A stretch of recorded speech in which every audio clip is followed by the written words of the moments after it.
J'ai la tête qui éclate. Je voudrais déchirer ce rideau de fumée qui devient de plus en plus épais autour de moi. J'ai le sentiment d'avancer à l'aveugle, main tendue vers un néant, priant pour ne rencontrer aucun obstacle, tremblant que le sol, la terre, le monde disparaissent de sous mes pieds. Il me semble que les valeurs qui m'ont forgé tel que je suis, ma culture, mon éducation, tout ce que ma famille, mon pays m'a transmis explose en des milliers de morceaux, comme une vitre dans laquelle on aurait lancé un caillou. Le spectacle du mensonge, de la dissimulation, de la détestation de l'autre m'étouffe. Là, on crache sur un homme, Éric Zemmour, qu'on l'aime ou qu'on l'aime pas, qui marche seul dans une rue en portant des sacs à provisions. On crache sur lui juste parce qu'il exprime des idées avec lesquelles on n'est pas d'accord. On ne parle pas, on ne débat pas, non, on crache parce que c'est impossible de parler avec lui, dit le cracheur. Il est super fort, à part l'insulter sa mère, vous voulez faire quoi? Au minimum faillite de l'éducation nationale. Là-bas, une présidente du CPI, Cour pénale internationale, Fatou Bensouda, qui s'acharne sur la seule petite démocratie d'une région en feu, Israël, pays aux mille défauts certes, un mariage contre nature, Netanyahu Gantz, mais aussi pays aux mille qualités. Un exemple entre mille, sa justice qui n'a besoin de personne pour condamner à des peines de prison ces corrompus, même s'ils sont Premier ministre ou président. Fatou Bensouda donc, présidente du CPI donc, qui veut à toute force trouver un moyen juridique pour condamner Israël pour crime de guerre, oui. Oubliant la Syrie, ses cadavres, l'Iran et sa menace atomique, la Turquie et les Kurdes après les Arméniens, le Hezbollah et son cartel de la drogue, le Hamas et sa dictature sur Gaza, Mahmoud Abbas, grand démocrate, élu pour 4 ans en 2006 et qui est là depuis 14 ans. Et je ne parle que du Proche-Orient, mais Fatou Bensouda, surtout, revivant l'angoisse d'administration qui, par le passé, ont envoyé des populations à la mort. Là, ailleurs, autre chose encore. On me balade en me disant qu'un corona ne se soigne pas à la chloroquine et que le professeur Raoult est un fou. Mais on me dit aussi que la majorité des médecins utilisent cette chloroquine. On me dit que les masques ne servent à rien, mais qu'il faut en mettre sous peine d'être verbalisé. Et que la Chine est responsable, mais pas coupable, en me chantant la chanson de Laurent Fabius et du sang contaminé. Mais on me dit surtout, comme pour la peste noire, la mort du chat et la défaite du PSG en Coupe d'Europe, que ce sont les Juifs qui sont responsables. Je vous le dis, je vous le répète, j'ai la tête qui éclate. Ce soir dans la mensuelle Délices sans interdit, le retour enfin. Je reçois Éric Danon, ambassadeur de France en Israël, certes, mais aussi spécialiste des questions de sécurité internationale, de méthodologie, d'anticipation stratégique, des menaces criminelles contemporaines, de la lutte contre le terrorisme, des grands trafics et du blanchiment d'argent, et qui a été ambassadeur représentant de la France pour le désarmement auprès des Nations Unies. Pourvu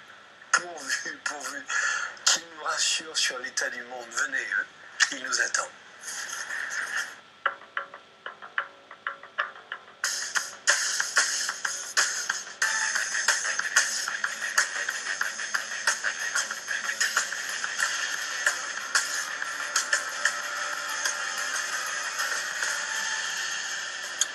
Monsieur l'ambassadeur, chérie, d'abord vous dire le plaisir que j'ai à ce que ce soit vous qui redémarriez Élie sans interdit, qui était en hibernation, en confinement. On va aborder plusieurs sujets pendant cette mensuelle, des sujets qui vous passionnent le plus. On va surtout aussi parler de l'école, parce que toutes les mères de famille, depuis qu'elles savent que je vous vois aujourd'hui, m'appellent pour me dire « demande-lui pour l'école, demande-lui pour l'école ».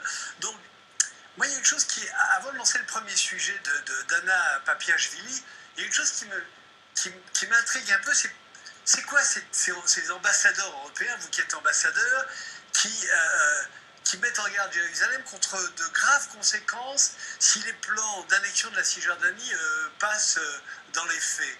C'est quoi? Non, mais c'est on va commencer bien sûr le sujet. D'abord, moi aussi, je suis très, très content d'être à cette première, à cette reprise avec vous, chère Élie. Et voilà, fidèle à la tradition de votre émission, les masques tombent. Et après, pour attaquer directement sur ce sujet, c'est un sujet extrêmement sérieux. C'est-à-dire qu'il y a effectivement l'idée que gouvernement qui peut-être va être mis en place à la suite de l'accord de coalition pourrait, parce que c'est dans l'accord de coalition, aller vers l'annexion d'un certain nombre de territoires, c'est-à-dire la vallée du Jourdain et un certain nombre de blocs. Et c'est une situation qui, à nos yeux, représente une violation du droit international, et donc il est tout à fait logique qu'à ce moment-là, les pays qui considèrent qu'il y a violation du droit international réagissent et disent, eh bien voilà, nous on considère ça, alors d'autres considèrent, en particulier en Israël, qu'il n'y a pas violation du droit international, mais c'est un autre sujet. Ah, ils sont plus prudents que cela. Qu'est-ce qu'ils disent? Ah, vous remarquerez que Mike Pompeo, dans sa dernière déclaration, dit « Au bout du compte, ce sera la responsabilité d'Israël ». Absolument. Vous pensez bien que les juristes du département d'État ne sont pas nés de la dernière pluie. Alors, je m'adresse aux diplomates. Est-ce que c'est une arme de négociation, cette annexion, ou est-ce que c'est vraiment une menace? Ah, c'est... Non, ça c'est vraiment... non, attendez, une arme de négociation. Entre qui et qui? Entre les Palestiniens et Israël. Alors ça, c'est vraiment aux Israéliens et aux Palestiniens de le dire. En aucune façon, je ne me mêle de ça. Moi, ce que je vois... Non, mais ce que je vois, c'est qu'il y a violation du droit international et qu'on ne peut pas attendre de la France autre chose que de le dire. Vous n'avez pas peur avec tout ce qui se passe en France, que ça crée c'est encore Israël, c'est encore eux qui bougent, c'est toujours les Juifs, c'est toujours... Vous n'avez pas peur de ça? Non, mais j'entends l'argument, mais pour moi, avec l'idée derrière que ça peut renforcer l'antisémitisme, c'est toujours un peu la même idée. Mais en fait, ça ne vient pas. D'abord parce qu'il n'y a aucun moyen de mesurer que cette décision bouge quoi que ce soit en matière d'antisémitisme, et surtout parce que l'argument contraire serait tout aussi valable. C'est-à-dire que si la France ne réagissait pas à ce qu'elle considère comme étant une violation du droit international, elle serait en rupture de ses propres valeurs et de sa propre tradition. Et on dirait, ah bah c'est les pro-israéliens qui ont fait changer la France de quelque chose qui est un pilier de sa politique. Et ça entraînerait aussi une réaction anti-israélienne ou anti-juive, peu importe. Donc en fait, dans les deux cas que vous souteniez, entre guillemets, que vous condamniez, c'est un corner. Alors, justement, on parle un peu d'Israël. On va voir le documentaire d'Anna Papiashvili qui va nous éclairer sur, justement, ces élections d'Israël et la façon dont on peut les aborder. On va regarder ça maintenant. Cette photo symbolise la fin de la crise politique en Israël. Après 16 mois de combats et de rebondissements, Benjamin Netanyahou et Benny Gantz ont enfin trouvé un accord. Ensemble, les deux hommes forment un gouvernement d'urgence d'abord, puis d'union nationale ensuite. Nous avons pensé que refaire les élections alors que les équipes des services d'ambulance doivent évacuer les cadavres de gens morts dans la solitude était irresponsable du point de vue national. Recommencer des élections avec plus d'1 million de chômeurs aurait été intolérable. Le fait que les dirigeants pensent d'abord et avant tout aux citoyens et mettent le bien général avant le bien personnel n'a jamais changé et ne changera jamais. D'une durée de 3 ans, le pacte prévoit le maintien au poste de Benjamin Netanyahou jusqu'en octobre 2021. Il passera ensuite le relais à Benny Gantz. L'accord précise que la passation de pouvoir se fera automatiquement, sans vote du Parlement israélien. Si Benjamin Netanyahou dissout la Knesset avant la fin de son mandat, Benny Gantz prendra la tête du gouvernement intérimaire. Le Premier ministre sortant assure aussi ses arrières. Si la Cour suprême juge qu'il ne peut pas diriger le pays en raison de ses inculpations, la Knesset sera de nouveau dissoute et de nouvelles élections organisées.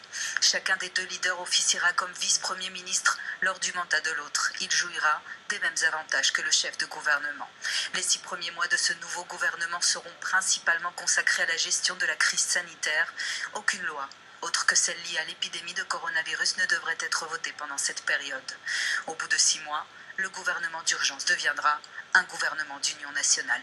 Il passera de 32 à 36 ministres avec toujours une distribution égale des postes entre les deux camps. Après près de 500 jours d'instabilité politique, cette sortie de crise semble satisfaire les Israéliens. Selon un sondage publié par l'Institut Midgam, 56% d'entre eux se disent satisfaits de l'accord signé entre Benjamin Netanyahou et Benny Gantz. Monsieur l'ambassadeur, vous êtes satisfait, la France est satisfaite de cet accord? La France n'a absolument rien à dire d'un accord de politique intérieure. Est-ce que cette cuisine démocratique, parce qu'il y a eu des élections, il y a eu des négociations, oui, à nouveau des élections et encore des élections, etc. Est-ce que ça n'est pas inquiétant justement pour la démocratie? Est-ce que ça correspond, la France, inventeur pratiquement après nos ancêtres de cette démocratie. Est-ce que vous n'avez pas un regard là-dessus qui est un peu critique quand même?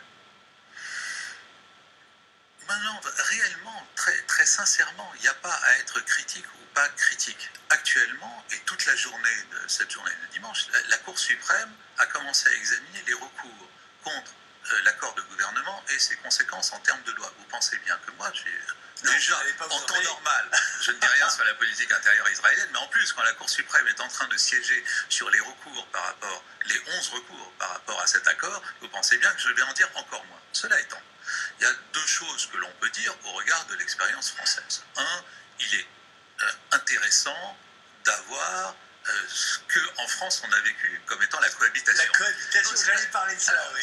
Voilà, moi je peux juste dire que dans l'expérience française, la cohabitation, ça a eu des avantages et des inconvénients. Alors, pour aller vite, l'avantage, c'est que, par définition d'une cohabitation, vous bénéficiez d'une base électorale large, et on voit bien que là, il y a beaucoup de gens qui semblent contents qu'il y ait enfin un gouvernement possible. Et c'est normal, après 17 mois, au fond, espèce de gouvernement intérimaire, ça. Donc, très bien, ça c'est l'avantage, vous avez une base enfin.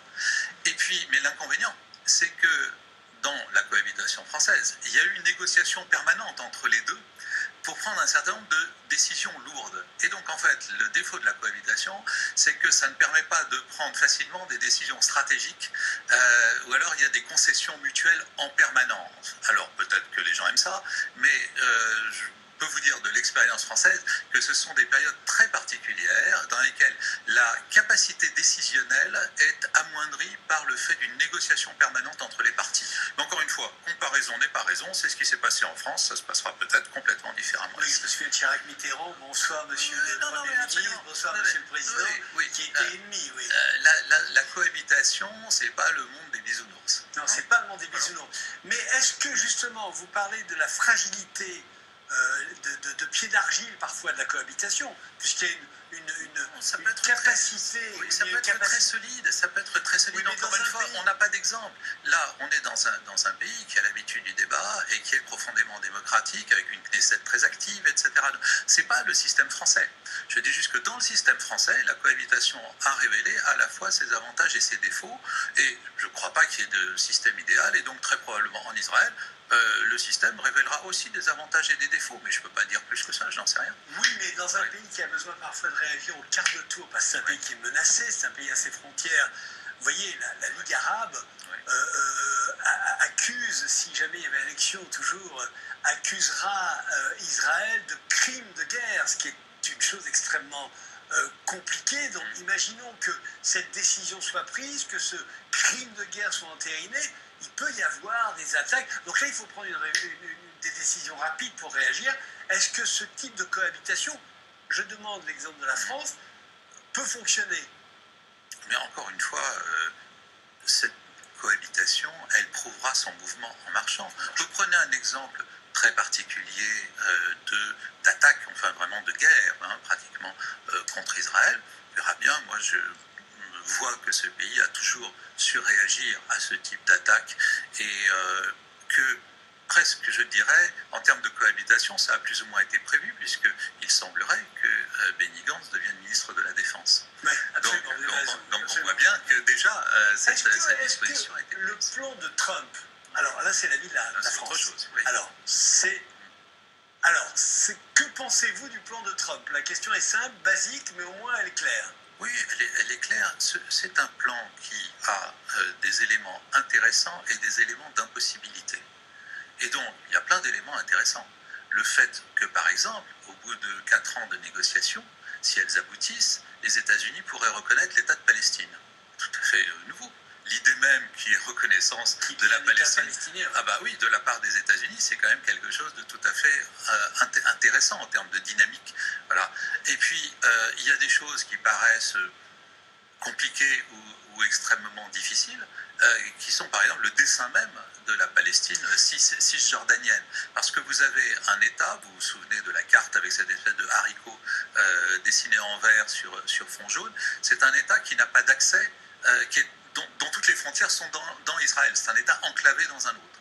Eh bien, je pense qu'en termes de viabilité, c'est une chose qui n'est pas évidente. La France est toujours pour 2 États côte à côte. Mais l'idée, bien sûr, parce que l'idée, c'est qu'à terme, la situation est telle qu'il faudra bien un jour qu'il y ait cet État palestinien constitué et reconnu. Alors, ce qui est difficile, c'est le chemin, bien entendu. Mais toutes les autres solutions, entre guillemets, qui ont été mises sur la table, un seul État ou l'annexion complète, ou etc., à chaque fois, on voit bien que ça soulève bien plus de difficultés que de solutions. Donc, que l'on soit pour, oui, absolument, bien sûr.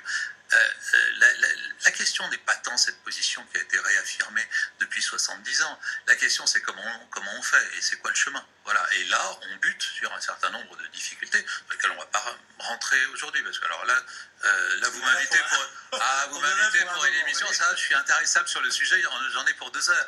Donc, on pourra en parler longuement une autre fois. Mais incontestablement, le plan Trump a déclenché quelque chose qui aujourd'hui pose problème d'une certaine façon.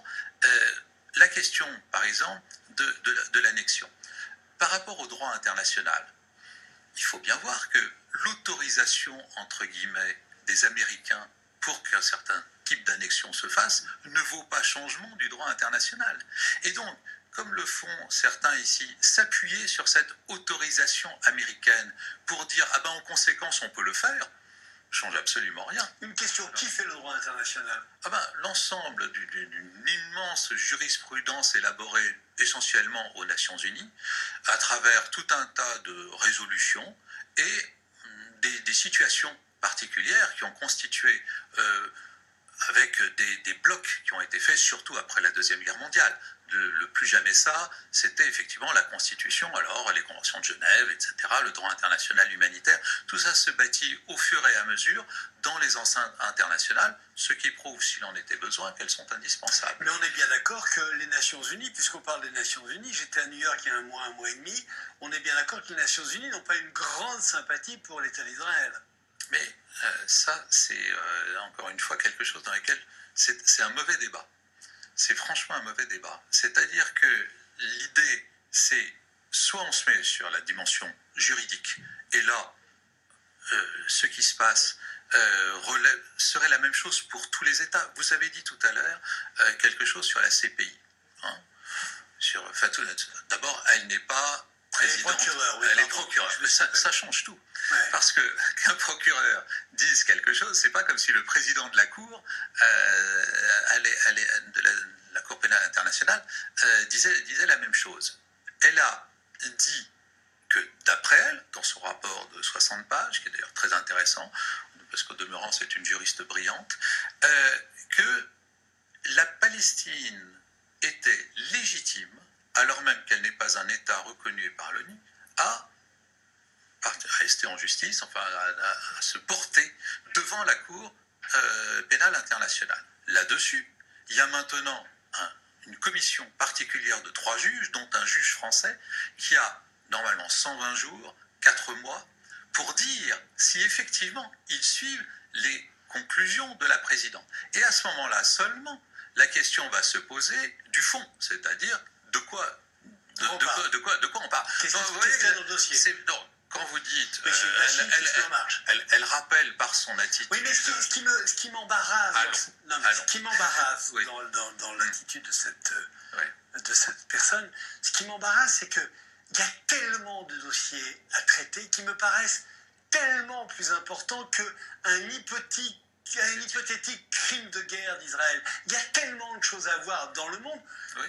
De l'Amérique du Sud avec le Venezuela, avec le Brésil, des États-Unis même avec Trump sur des abus de pouvoir, de la Chine en ce moment. Oui. Enfin, il y a tellement de dossiers à traiter qui me semblent extrêmement... Pourquoi venir chercher ce petit État-là au milieu du Proche-Orient? Mais parce qu'elle est saisie, elle a juste à dire par un autre. C'est-à-dire, dans les cas que vous soulevez, il n'y a pas eu de saisine. Bon, il n'y a pas eu de saisine. La CPI ne se saisit pas d'elle-même. Mais elle saisit par les Palestiniens. Oui. Donc, qui n'ont pas d'État, mais qui saisissent quand même et qui ont le droit de saisir. Exactement. Et tout le rapport porte en grande partie là-dessus.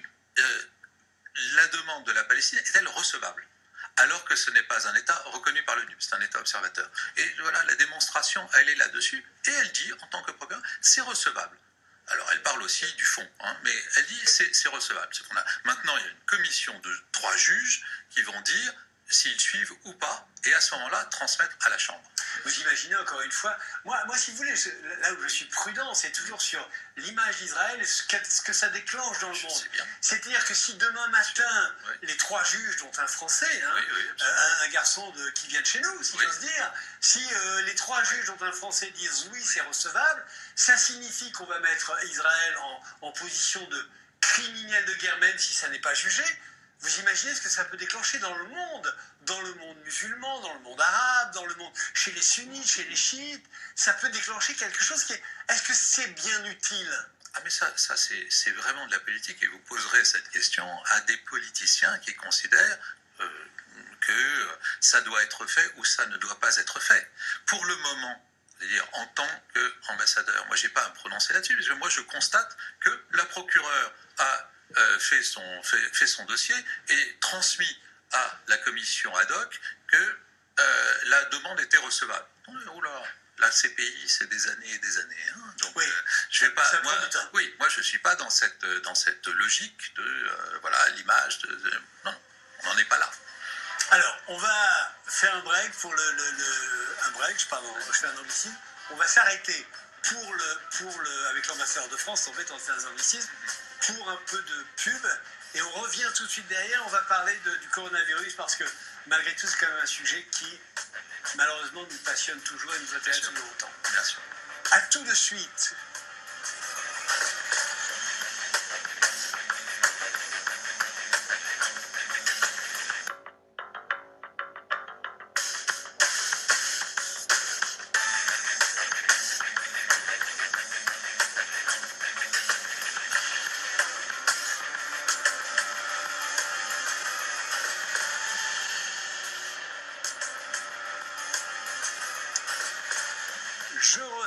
Je reçois dans Ellie sans interdit, la mensuelle, le retour, l'ambassadeur de France en Israël, Éric Danon, et on parlait, cher Éric, de ce que pouvait déclencher le CPI si jamais il y avait effectivement décision de juger Israël pour crime de guerre. Regardez ce qui se passe avec le coronavirus, je voudrais avoir votre avis là-dessus, et après on passera à un sujet de Noémie Alioua. Regardez les théories du complot, regardez ce qu'on entend, regardez cette... J'ai l'impression que le monde est prêt, qu'une partie du monde est prêt à nouveau se jeter avec les dents, la gueule ouverte sur ce peuple qui a déjà, mon Dieu, dans son histoire, traversé des moments plutôt compliqués. Certes, mais est-ce que c'est plus qu'avant ? Pourrait-on dire. Il y a autour de l'antisémitisme, il y a une augmentation des actes de violence, il y a eu effectivement des éléments parce que lorsque les gens sont aussi déstabilisés, la théorie du complot revient et il faut un bouc émissaire. Alors ça, dans l'histoire, vous avez tout à fait raison, quand il faut un bouc émissaire, les Juifs, généralement, sont désignés parmi les premiers. Dans cette histoire, le fait que le virus soit venu de Chine, le fait que le virus, que la Chine n'ait pas prévenu l'OMS pendant 3 semaines, le fait que la Chine ait mis en prison quelques-uns de ses lanceurs d'alerte, a fait que quand même la responsabilité première du départ de tout ça, oui, c'est voilà. Un peu...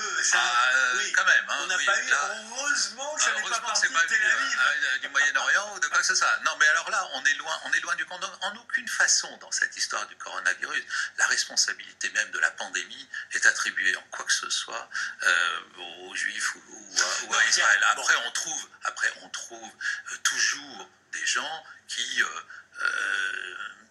travaillant leur névrose personnelle, ont envie de dire que les Juifs sont coupables de quoi que ce soit. C'est l'histoire de la vie, et il faut écouter d'une oreille distraite tout en étant très attentif. Ouais. On regarde le sujet de Noémie Alioua sur cette problématique, et je reviens vers vous.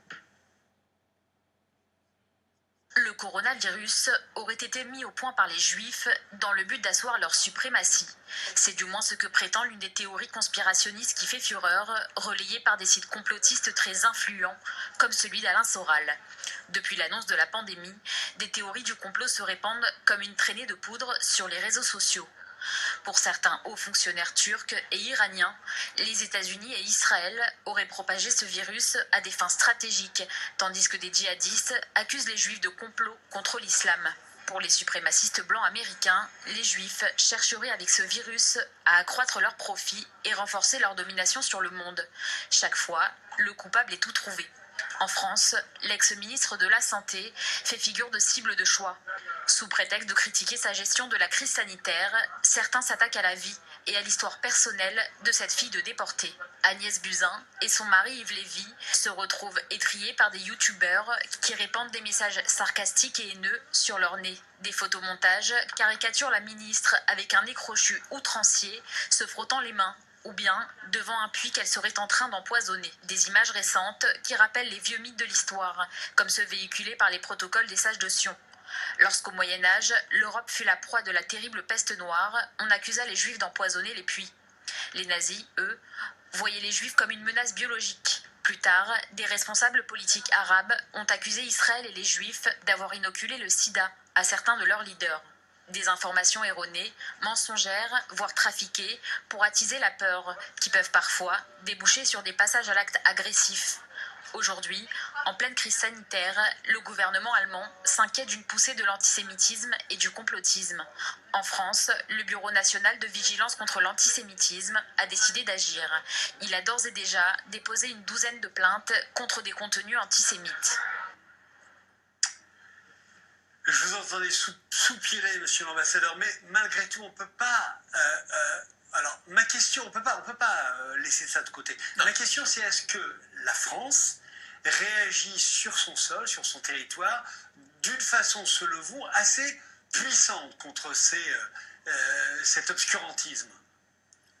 Franchement, il me semble. Enfin, on est le pays leader en Europe, par exemple, pour la lutte contre les contenus haineux sur Internet.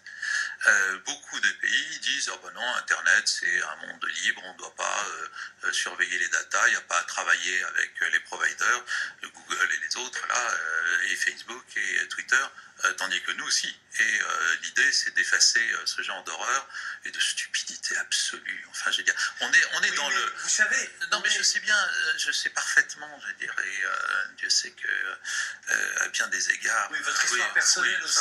Je veux dire, mais là, on est dans le fond de cube qui est presque, je dirais, la couche inatteignable. C'est-à-dire qu'on n'arrivera pas à enlever cette couche-là. Alors, de bêtises humaines et de crasse intellectuelle. Mais il faut se battre dans les faits. C'est-à-dire faire en sorte que, puisque c'est pénalement réprimé, immédiatement, les enquêtes soient diligentées, qu'on attaque les gens, etc. On sait bien que tout ça vient d'un système anonyme sur Internet, donc il y a une traque sur Internet qui est très difficile à mener. Oui. Mais on est un des rares pays qui commençons, fortement même, à avoir même des résultats sur le sujet. Monsieur l'ambassadeur, oui mais non.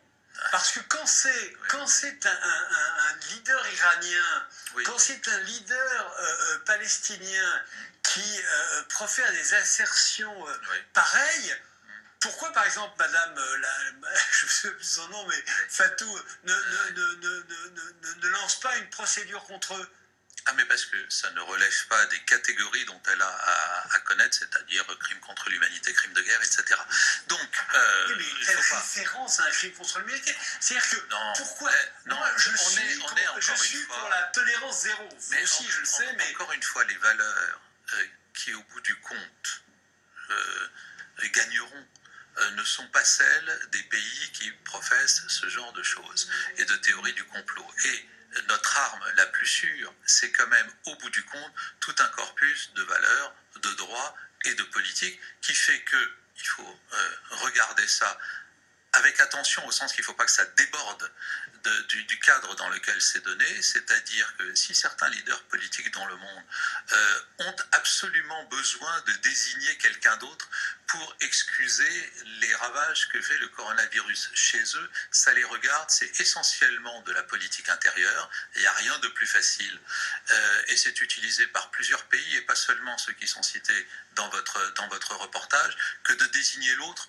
comme le coupable. Il se trouve que là, on désigne les États-Unis, Israël, whatever.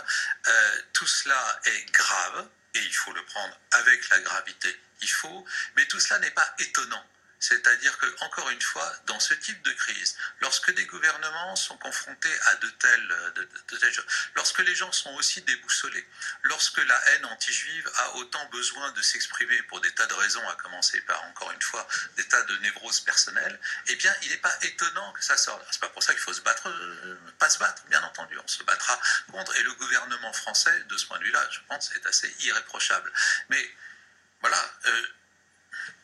Je reviens toujours à cette phrase terrible qui m'avait beaucoup marqué de David de Rothschild à l'université de Netanya il y a quelques mois, lorsqu'il avait été fait docteur honoris causa. Il a eu cette phrase terrible que je vous ai citée une fois. Il a dit, et c'est un Rothschild qui parle, « Je ne sais pas comment on lutte contre l'antisémitisme. » Alors, moi, je suis d'accord avec cette phrase, évidemment. Moi non plus, je ne sais pas, parce que sinon... Voilà, si on savait... Mais simplement, vous savez, j'ai fait une lettre ouverte à notre président de la République, où je dis, ça ne vous a pas échappé, où je dis par exemple pourquoi le jour du 75e anniversaire de la commémoration de la tragédie de la Shoah, pourquoi est-ce que le président de la République, par exemple, va voir le président de l'autorité palestinienne, qui lui est un révisionniste. Est-ce qu'il n'y a pas là, je dis, est-ce qu'il n'y a pas une façon pour ceux qui sont antisémites purs, antisionistes purs, de voir une porte entrouverte pour se glisser dans cette ouverture? Alors, je vous redis ce que je vous ai dit au début. Le fait de ne pas y aller pourrait provoquer la même chose en disant « Ah ben voilà, les Juifs ou les Israéliens ont réussi à faire en sorte que le président n'aille que en Israël. » Alors, c'est pour ça que l'argument ne tient pas. C'est pour ça que l'argument est irréversible. Pourquoi est-ce qu'il y est allé? Pour des raisons politique. Nous étions en période électorale en Israël. Il a donc vu ce qui était l'opposition à l'époque, c'est-à-dire Benny Gantz et le Premier ministre, ainsi bien sûr que le président Rivlin, le chef de l'État. Et puis, parce qu'on était dans cette période très compliquée de la vie israélienne, il a dit non, il n'y a pas à montrer qu'on prend parti pour l'un pour l'autre, c'est pas notre souci essentiel. Donc il est allé voir le président de l'autorité palestinienne.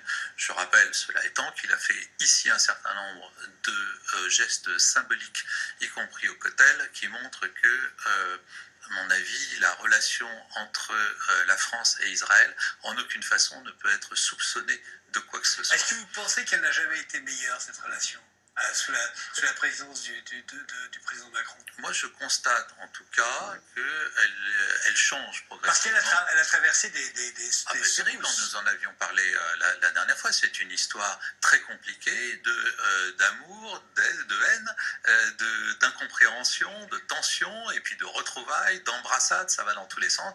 Et comme je dis toujours, c'est une histoire passionnelle qu'il faut assumer comme telle. Parce qu'il y a eu cet incident à l'église, vous vous souvenez, vous avez vu comme tout d'un coup, le focus s'est mis là-dessus, alors que c'était vraiment un incident mineur.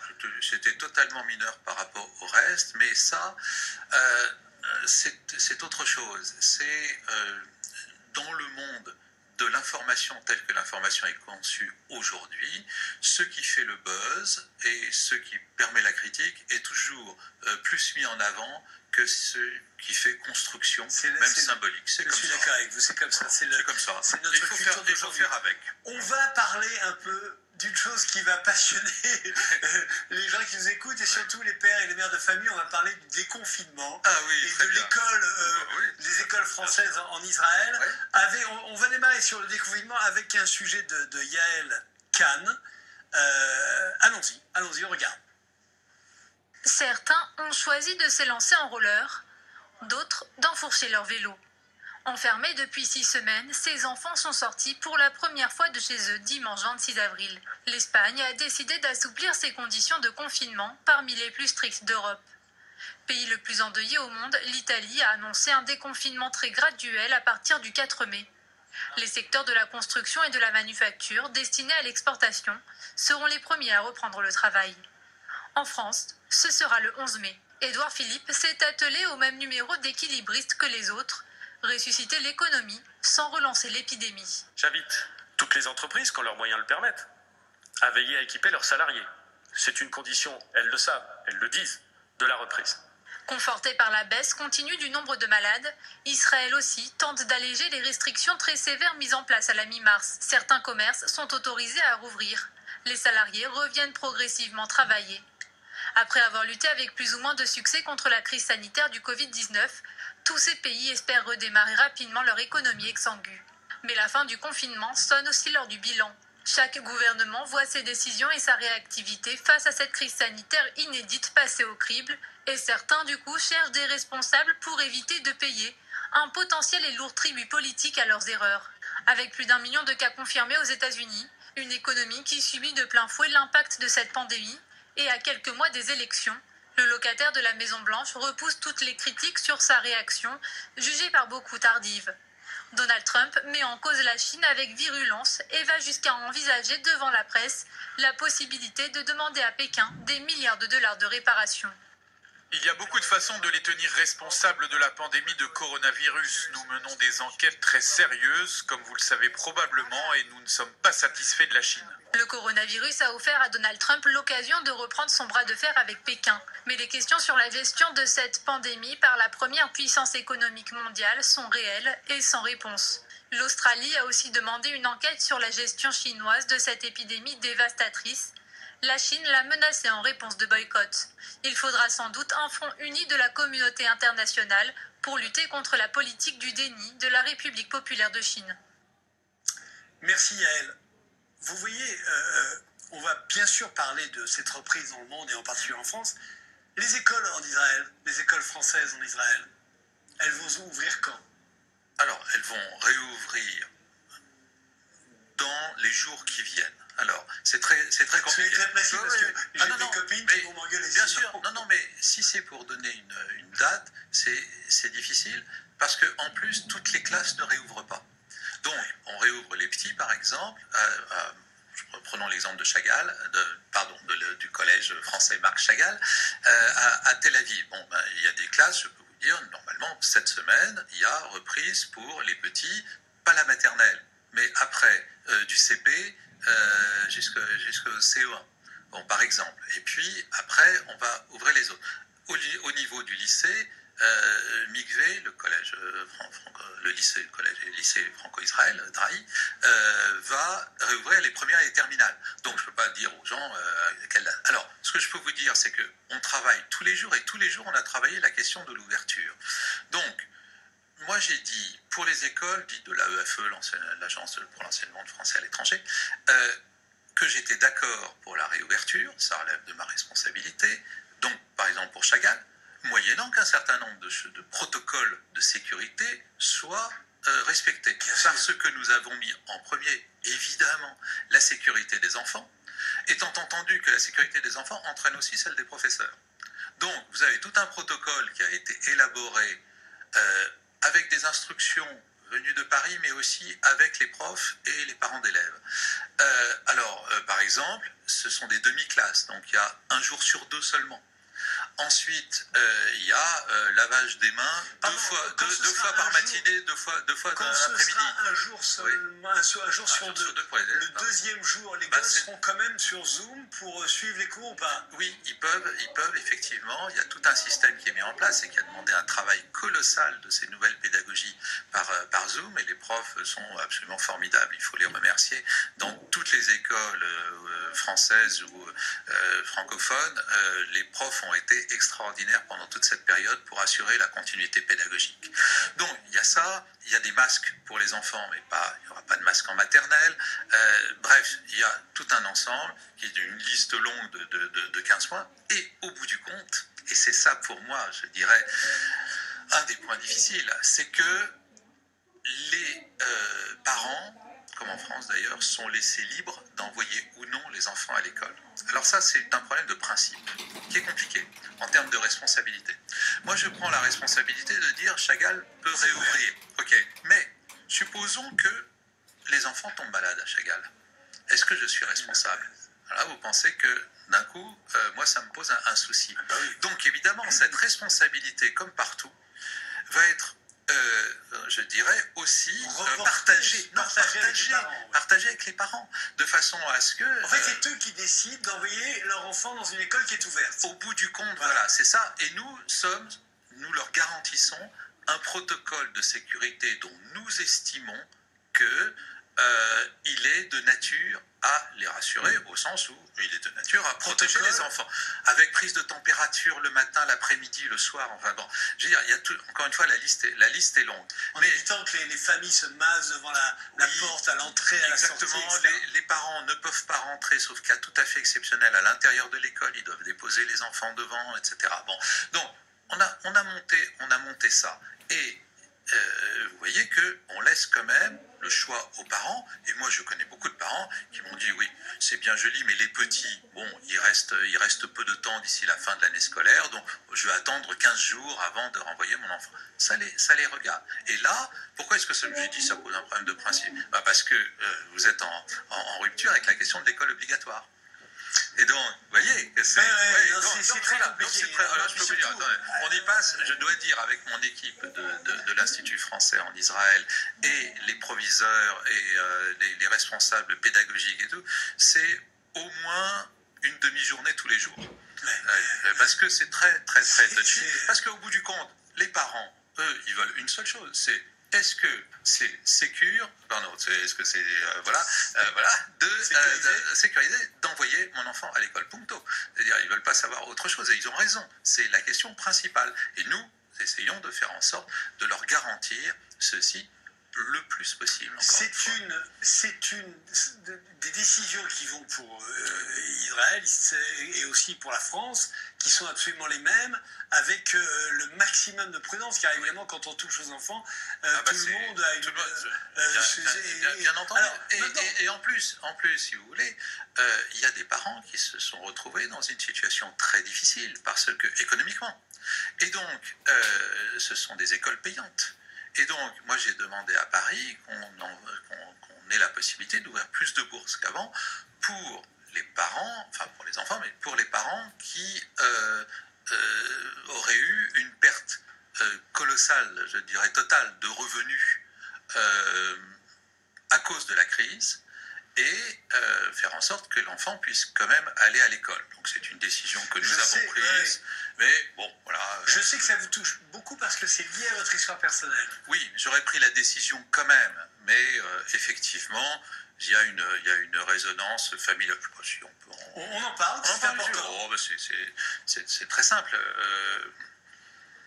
En 1942, donc ma famille est à Alexandrie en Égypte, et du côté de ma famille paternelle, ma grand-mère née à Rhodes et donc italienne, mon grand-père étant apatride né à Istanbul, ne peuvent plus travailler parce que italiens, donc du côté de l'ennemi, c'est sous administration britannique. Mais comme juifs, ils ne sont pas inquiétés outre mesure, simplement ils ne peuvent plus travailler. Et donc ce sont les années de misère dans lesquelles plonge ma famille, misère totale.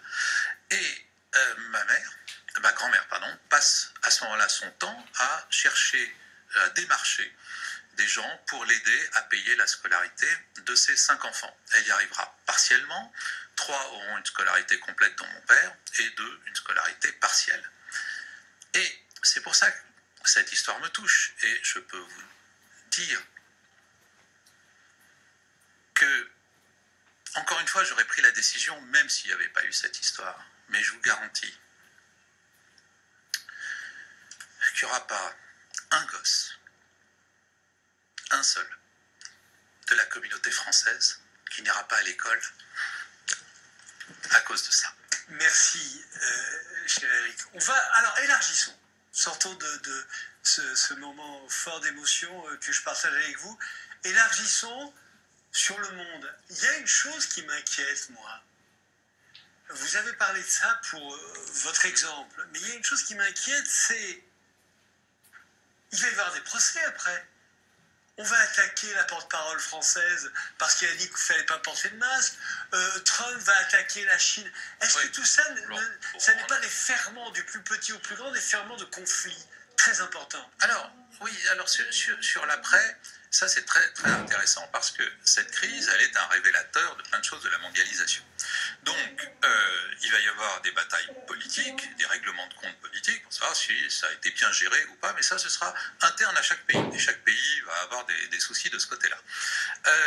Après, il y a des questions de relations internationales. Et qu'est-ce que ça change, effectivement, dans l'ordre des choses? Quelque chose, effectivement, se passe au niveau international aujourd'hui. Alors bon, qu'est-ce qu'on peut dire? D'abord, les grandes choses. Aujourd'hui, on le savait avant, mais la crise l'a révélé, l'Occident n'a plus le monopole du règlement des crises internationales. Oui. C'est fondamental. Définitivement. Les États-Unis. Oui, et les États-Unis, c'est la première grande crise internationale dont on n'attend pas la solution du côté des États-Unis. C'est colossal comme changement de paradigme, comme on dit, c'est-à-dire d'ordre des choses. Hein, voilà. Et pour autant, les gens disent « Ah oui, bah, du coup, c'est la Chine ». Non, c'est pas plus la Chine. La Chine s'est révélée être, bien sûr, l'usine du monde, c'est-à-dire un fournisseur de masques, de matériel, de tout ce qu'on veut. Mais, d'un point de vue politique, le modèle chinois n'a pas du tout convaincu. Encore une fois, on dit, la Chine, le virus est parti de là-bas, elle a mis 3 semaines pour prévenir l'OMS et elle a enfermé quelques-uns de ses lanceurs d'alerte. C'est pas un modèle pour nous.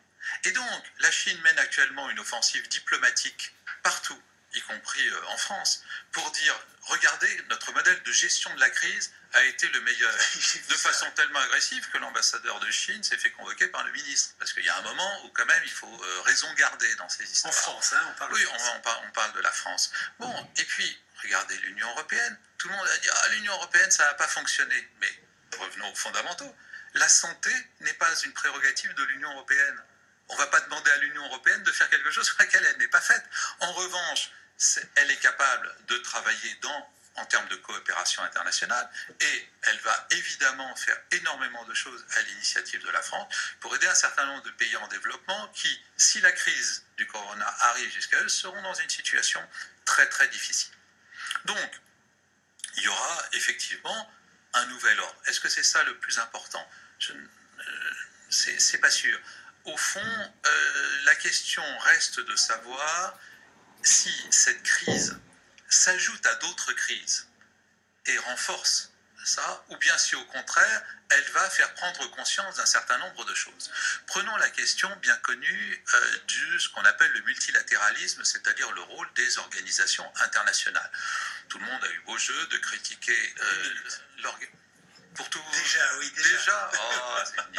Bon, non, alors je voudrais pas finir là-dessus, si ce n'est pour dire que ces crises transversales ne peuvent pas être réglées par un seul pays et que contrairement et malgré toutes les critiques, il ne faut pas détruire le multilatéralisme, il faut l'améliorer pour répondre aux crises d'aujourd'hui.